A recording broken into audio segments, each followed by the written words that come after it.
उसका हाथ खिलौने की तरह मेरे से खेलने लगा था। उसके हाथ मेरे नाजुक खिलौने को टटोल रहा था और मुझे एक गुदगुदी सी हो रही थी। वह गुदगुदी ऐसी थी जो बहुत मज़ा दे रही थी और मेरे उठे हुए गुब्बारे जो अब थोड़ा बाहर झलक रहे थे उन्हें वो बार बार देख रहा था, इसलिए वह भी बहुत पागल हो गया था गुब्बारे से खेलने के लिए। मेरा नाम अंजलि है। मैं 19 साल की हूँ। मेरा काम गाने बजाने का है। मेरे पिताजी और माँ भी बंजारा बनकर गांव-गांव में गाना बजाते थे। इनसे उनको ढेर सारे पैसे मिलते थे। हमारा पूरा खानदान यही काम करता था। जब से मेरे पिताजी गुजर गए तब से मैं और मेरी माँ गांव-गांव जाकर गाना गाते हैं और ढोल के साथ नाचती हूँ। पर किसी गांव में अच्छे पैसे मिल जाते हैं तो किसी गांव में थोड़े कम पैसे मिलते हैं। मैं जवान हो गई हूँ तो गाना गाती हूँ और घर का खर्च चलाती हूँ। इतने पैसे नहीं जुटा पाती कि शादी के बारे में कुछ सोच सकूँ। मुझे शादी करके सुहागरात बनाने का बड़ा मन करता है। मैं थोड़ी मोटी भी हूँ।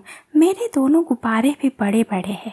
कभी कभी गाना गाते समय कोई नौजवान टकरा जाता है और वह थोड़ा खूबसूरत होता है तो लगता है कि यही मेरे सपनों का राजकुमार है। मेरा तो मन करता है अभी उसके साथ सुहागरात मना लूं, लेकिन अगले पल जब हम उस गांव से दूसरे गांव में जाते हैं तो फिर लगता है यह तो सपना था। हजारों नौजवान टकराते हैं, मेरा गाना सुनते हैं और पैसे भी देते हैं, फिर अपने अपने घर चले जाते हैं। मेरी आवाज़ अच्छी है तो अच्छे पैसे मिल जाते हैं। मैं धूप में रहकर थोड़ा सा सांवली हो गई हूँ, लेकिन मेरी कद काठी और मेरे नैन नक्शे सब अच्छे हैं, इसलिए कुछ नौजवान आहें भरने लगते हैं।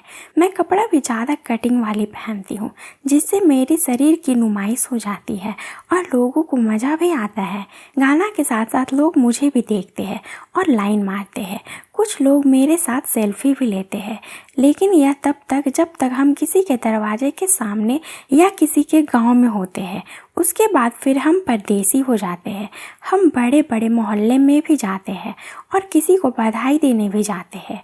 आज हम ऐसे गांव में आए हैं जो गांव तो बहुत बड़ा है, पर सुना है इस गांव में बड़े राजवाड़े रहते हैं। मुझे तो शायद अच्छे पैसे मिल जाए। मैं माँ को लेकर और साथ में ढोल हारमोनियम लेकर उस गांव में पहुंच गई। एक ऐसा स्थान पर हम लोग थे जो गांव के बीचों बीच था। मैंने थोड़ा हारमोनियम की तान निकाली तो 10-12 लोग इकट्ठे हो गए और मैंने एक लता मंगेशकर जी की प्यारा सा गीत सुनाया तो लोगों ने तालियां बजाई। किसी ने 10, किसी ने 5 दिए, किसी ने तो कुछ भी नहीं दिए। पर उस भीड़ में से एक नौजवान ने मुझे 100 दिए और बोला कि मुझे एक गाना सुना दो, मैं रिकॉर्डिंग करना चाहता हूँ। मैंने गाना गाया और उसने वीडियो रिकॉर्डिंग बनाई और मेरे साथ सेल्फी ली। सेल्फी लेते समय उसके कंधे मेरे कंधे से टकरा गया। वह देखने में बड़ा ही रसीला था।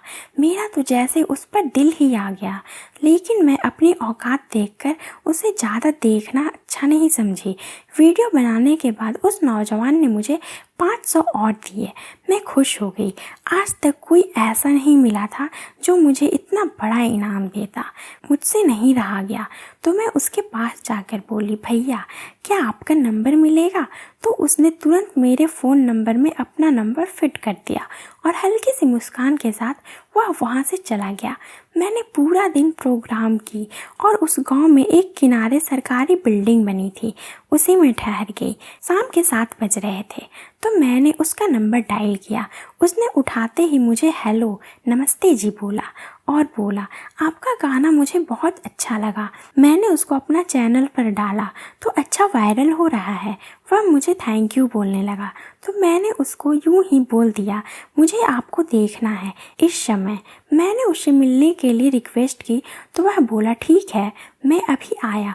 मैंने उसको बता दिया था कि मैं सरकारी बिल्डिंग में ठहरी हूँ तो अगले 5 मिनट में मोटरसाइकिल लेकर पहुँच गया और मैं दरी बिछा कर रखी थी तो वह दरी पर बैठ गया और मुझसे बातें करने लगा। माँ खाना वाना खाकर लेट गई थी तो उसको नींद आ चुकी थी।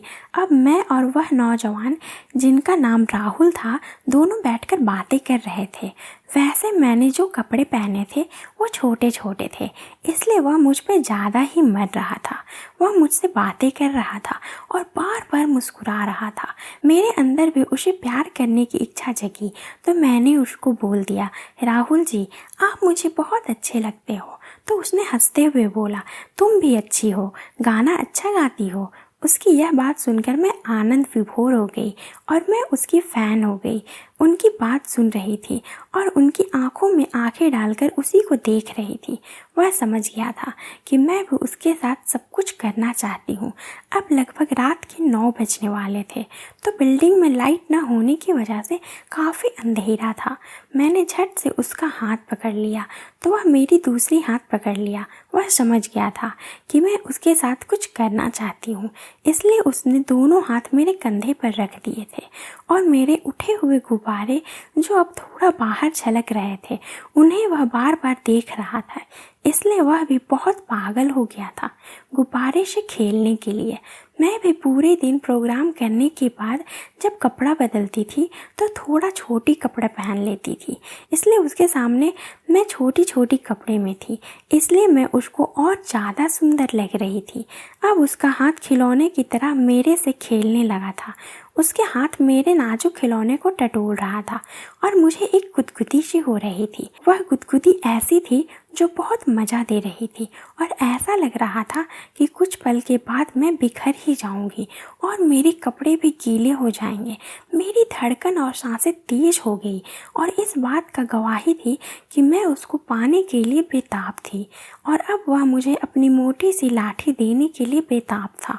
मैं साफ देख रही थी कि उसकी लाठी एकदम काला सांप की तरह फन मार रहा था और उसको देखकर मेरे सख्त पत्थर जैसी सुरंग भी एकदम आइसक्रीम की तरह पिघलती जा रही थी और इंतजार कर रही थी कि कब उसका लंबा सा रेलगाड़ी मेरी सुरंग में आए और प्यार का एक्स्ट्रा डोज मिले। मेरे चेहरे पर मुस्कुराहट थी और उसके चेहरे पर भी मुस्कुराहट था। वह मुझसे मिलने के लिए बेताब था, तो मैं एकदम अपने शरीर को ढीला कर रखी थी ताकि वह किसी वक्त मुझे प्यार कर सके। शायद कुछ पल की ही दूरी थी, उसके बाद हम दोनों हदें पार करने वाले थे। करीब 10 सेकंड के बाद हम दोनों उस प्यार की चरम सीमा पर पहुंच गए, जहां पर पहुंचकर एक अजीब आनंद का अनुभव होता है। करीब 10 मिनट तक हम दोनों उस आनंद का अनुभव करते रहे। मेरी सदियों की ख्वाहिश आज बड़े जोर जोर से पूरा हो रहा था और वो भी अपनी सारी ख्वाहिशें आज पूरा करना चाह रहा था। उसकी ख्वाहिशें भी अजीब अजीब सी थी, पर मुझे भी उसकी ये हटके वाली ख्वाहिशें काफ़ी मदहोश किए जा रही थी। उसके बाद वह उठा और एक हल्की सी मुस्कुराहट के साथ मुझे बाय बोलकर चला गया। मैं बैठी बैठी सोचती रही कि मैंने कितने गाँव में प्रोग्राम किया है, लेकिन मैं सबका मनोरंजन करती हूँ। यह कैसा अजनबी था जो मेरा ही मनोरंजन करके चला गया। मेरा तो दिल एकदम गार्डन गार्डन हो गया था और मैं लेट गई। तो दोस्तों, कहानी सुनकर अगर आपका भी नाक फनफनाया हो तो चैनल को सब्सक्राइब जरूर करिएगा।